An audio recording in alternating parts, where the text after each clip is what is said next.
talk to you for a little while. It's about a really incredible experience.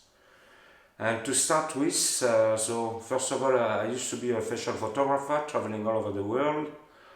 And then I was in London. I was living by a friend, which used to be a famous DJ at the time. And one evening, he invited his friend Henri from Bonnet M, the singer from Bonnet M. So, and we had quite a heavy night. And my DJ friend got into his safe and bring back a little bottle of DMT. And so he made a DMT pipe.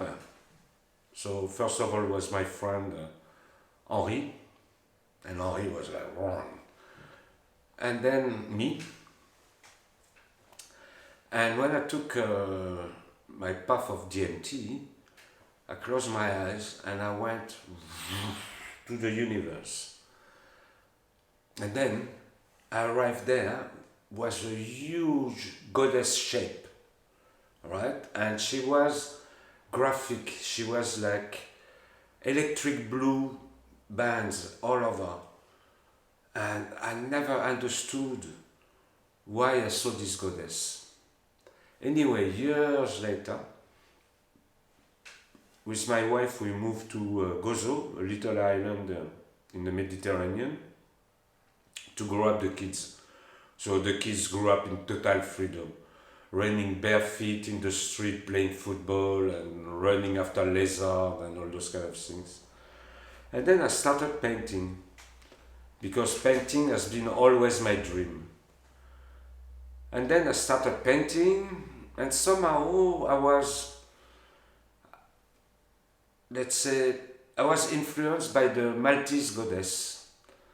It's in the old souvenir shops here in Gozo and Malta, they sell the little goddess, the little figure in this eye, sleeping, standing, etc., etc. And then I started to paint the woman form, the goddess shape. And then one day, my wife used to translate a book from a Dutch writer, Reiki, and this lady was writing books about Gozo and Malta, walks around Gozo and Malta, and to the temples, to the cart routes and whatever. And I was quite interested to listen to her. And then I drag her into my studio, and she said, wow, the goddess. She said, wow, the goddess. Are you inspired by the Neolithic temple here? I said, Neolithic temple in Malta? I don't know. I am just living in Gozo. We never went to Malta. Malta was for us just the airport. And so she said, look, I invite you, all the family, we will go on Saturday and we do the whole tour. I'll show you a few temples, cart routes, so you can have a good idea of the Neolithic time of Malta. So on Saturday we went to Malta. So the first time after 2 years living in the countryside, I saw the civilization again. Cars everywhere, so anyway, we arrived in Ajarim, which is probably the most beautiful temple I ever saw here in Malta. And Malta's got like, my friend Hubert will confirm it to you, it's like 36 temples or something like that, no? And a few are underwater now. Anyway, Ajarim was absolutely fantastic. At the time, was free entrance to start with, you didn't need to pay for entrance or whatever, and was no tent on the top. So the temple was absolutely magnificent. And just like 500 meters down, we arrive in Najra, which is another temple. It's a good temple complex, Ajarim and Najra. So I saw the temple, I was like fascinated by those old stones and all those kind of things. So I came back home and I painted the goddess, but now with the background was like the temple somehow. And then next to, in the village where I was living was an art gallery. And the lady heard that I was painting, she came home and saw my painting and she said, okay, let's organize an exhibition in the gallery. So we organized an exhibition.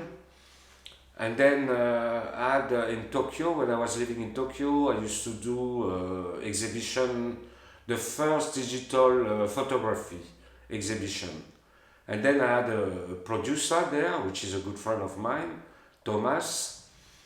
And I called Thomas and I asked him if he wanted to produce the exhibition. And he was really happy. He said, yes, of course.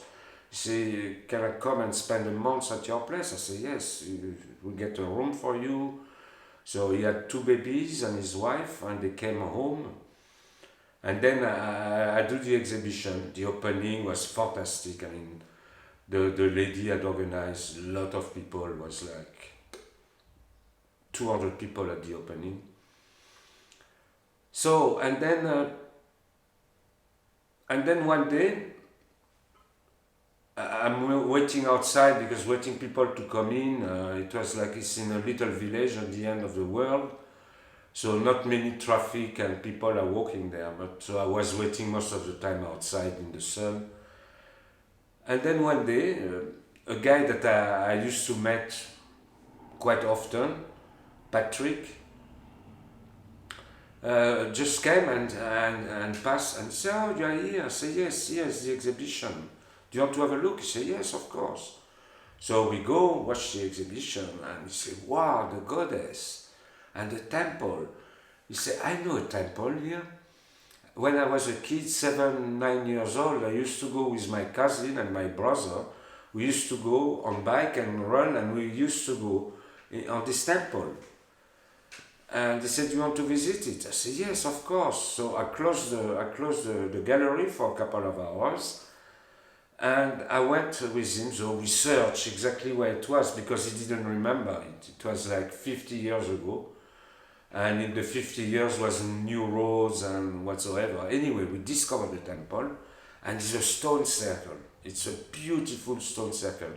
I think it's the best stone circle I ever saw all over the world. I travel a lot and this is the only one that really fascinated me.